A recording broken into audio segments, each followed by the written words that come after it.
দেশে ভূমিকম্পের ভয়াবহতার রেশ কাটতে না কাটতেই এবার দেখা দিচ্ছে শক্তিশালী ঘূর্ণিঝড়ের সম্ভাবনা। দক্ষিণ পূর্ব আন্দামান সাগর ও তৎসংলগ্ন এলাকায় তৈরি হওয়া সার্কুলেশনটি আগামী ২৪ থেকে ৪৮ ঘন্টার মধ্যে লঘুচাপে পরিণত হতে পারে আর পরে রূপ নিতে পারে শক্তিশালী ঘূর্ণিঝড়ে। কিন্তু এই ঘূর্ণিঝড়ের প্রভাব কতটা পড়বে বাংলাদেশে? বিস্তারিত আরিফ হাসানের প্রতিবেদনে। বাংলাদেশের ইতিহাসে সবচেয়ে শক্তিশালী ৫.৭ মাত্রার ভূমিকম্পে কেঁপে উঠেছে পুরো দেশ। ২১ নভেম্বর অনুভূত হয় ভয়াবহ কম্পন মুহূর্তে আতঙ্ক ছড়িয়ে দেয় রাজধানী সহ সারা দেশে। নরসিংদীর মাধবদীতে সৃষ্ট এই ভূমিকম্পে এখন পর্যন্ত ১০ জনের মৃত্যুর খবর নিশ্চিত করেছে দুর্যোগ ব্যবস্থাপনা অধিদপ্তর।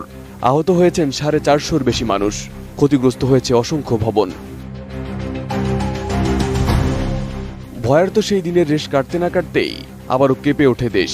২২ নভেম্বর সকালে আবারও সাভারের বাইপাইলে অনুভূত হয় আরও একটি ভূমিকম্প, যার মাত্রা ছিল ৩.৩।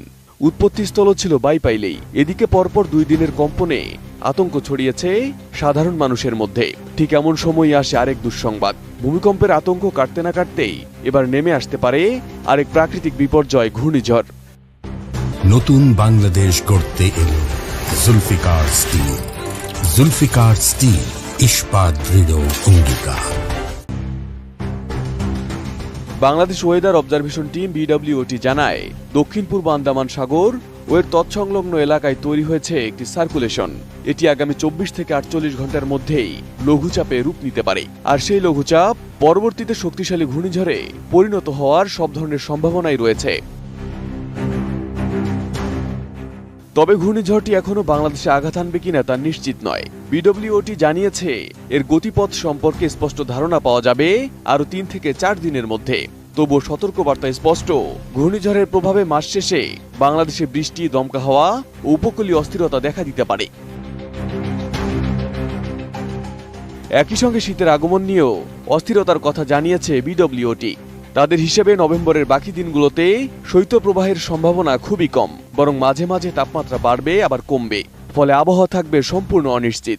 বিশেষজ্ঞদের মতে, এই অস্বাভাবিক আবহাওয়ায় ঘূর্ণিঝড় সৃষ্টির অনুকূল পরিবেশ তৈরি করে। আর তাই ভূমিকম্পের পরবর্তী অস্থিরতা মিটতে না মিটতেই আবারও নতুন প্রাকৃতিক দুর্যোগের মুখে দেশ। এদিকে সাম্প্রতিক একাধিক গবেষণায় দেখা গেছে, বাংলাদেশের পূর্বাঞ্চল লক জোন হিসেবে সক্রিয়, যেখানে দীর্ঘদিন ধরে শক্তি জমে আছে। বিজ্ঞানীরা আশঙ্কা করছেন, সেই শক্তি ভবিষ্যতে বড় মাত্রার ভূমিকম্পে রূপ নিতে পারে। আর তার উপর ঘূর্ণিঝড়ের সম্ভাবনা নতুন করে উদ্বেগ বাড়িয়েছে। বিশেষজ্ঞরা বলছেন, প্রাকৃতিক দুর্যোগের পর প্রাকৃতিক দুর্যোগ দেখা দেওয়াকে ডাবল হিট বলা হয়, যেখানে এক দুর্যোগ অন্যটির প্রভাবকে আরো বাড়িয়ে তোলে।